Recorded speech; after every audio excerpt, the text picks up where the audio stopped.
Hey everyone! In this quick guide, I'll walk you through how to confirm receipt in PayPal.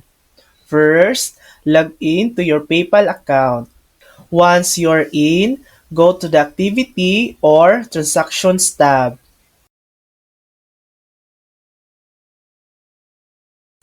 Look for the transaction that's awaiting confirmation.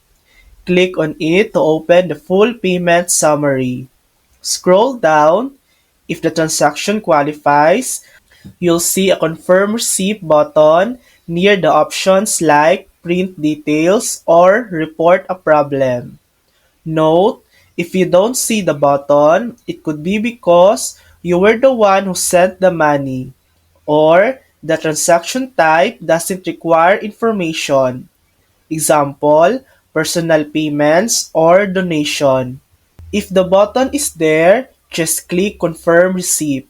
This will let people know you've received the item or service, and it may help release the funds to the seller. And that's it. That's how to confirm receipt in PayPal. Thanks for watching.